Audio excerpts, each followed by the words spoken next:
Let's talk about something. That thing that dictates 40, maybe 60 hours of your week. The thing you believe gives you security, but might actually be costing you your life. We're here today to break down a pretty provocative idea, that your salary is a drug. So let me ask you a question, right off the bat. What do you think is the most dangerous addiction in the entire world? You know, is it something you smoke? Something you can drink? Something you can gamble away? Well, the answer is probably not what you're thinking. Yeah, it's your salary. That predictable, steady deposit that hits your account every couple of weeks. That's the addiction we're going to talk about today. Because it's the one drug that keeps millions of people compliant, comfortable, and completely caged. Okay, so let's get into the mechanics of this addiction. I like to call it the monthly bribe, because it's a system that's literally designed to keep you exactly where you are. Here's the brutal, honest-to-God truth of it. A salary isn't really a reward for your hard work. It's the bribe they give you to forget about your own dreams. It's the price they pay for your ambition, for your time, and for all of your untapped potential. And this is how it works. I mean, think about this cycle. Does it sound familiar? Day one, the money hits your account. You feel this huge rush of relief, right? A sense of safety. That's the high. But then by day 15, that feeling's fading. Anxiety starts to creep in as you watch that balance go down. And by day 25, you're basically in withdrawal, just counting the days until you get your next fix. It's a predictable, emotional roller coaster designed to keep you hooked. And here's the really crucial part. The bribe is perfectly designed. They pay you just enough so that leaving feels way too risky. Just enough to cover your rent, your bills, your whole life subscription.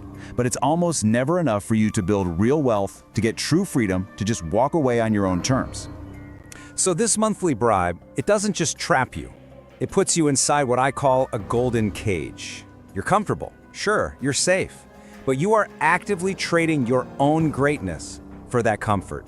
Now let's just look at the simple economics of your job. Let's be really clear about this. If a company is paying you $50,000, it's because you are generating at least $200,000 of value for them, probably more. You're selling your time, the one resource you can never ever get back at a massive discount. And this is the real danger. Comfort makes you complacent. It dulls your edge. You know, a lion in a cage, it gets fed every single day at 5 p.m. It's safe, it's comfortable, but it's forgotten how to hunt. It's forgotten that it's a lion. That steady paycheck stops you from taking risks, from learning, from becoming who you were actually meant to be. So what's the result of all this? You end up living what we can call the subscription life. You pay for your apartment every month, your streaming services every month, and you get paid every month. You just become a predictable cog in a giant machine that was built by someone else's ambition, on their terms, not yours. But look, this isn't about despair, it's about awareness. So let's talk about the solution. How do you actually break free? Well, you do it by building a strategic escape plan.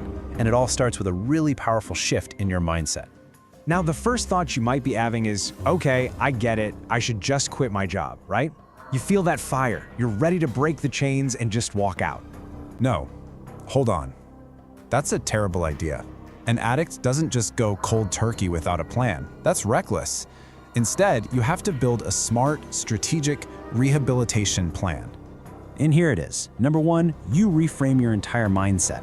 Your 9-to-5 is no longer your life, it's your first investor. Number two, you fund your escape. You use their money, your salary, to buy skills, to buy tools, to buy assets. Number three, you build. You start waking up at 4 a.m. to work on your own dream before you go and work on theirs. And finally, number four, you become a spy. You stop just being a loyal employee and you start learning their systems, their sales processes, their operations, so that one day you can build your own. Which brings us to the final ultimate choice. This is the end game. It's all about choosing ownership over employment. It's about deciding, right now, what you want your future to actually look like.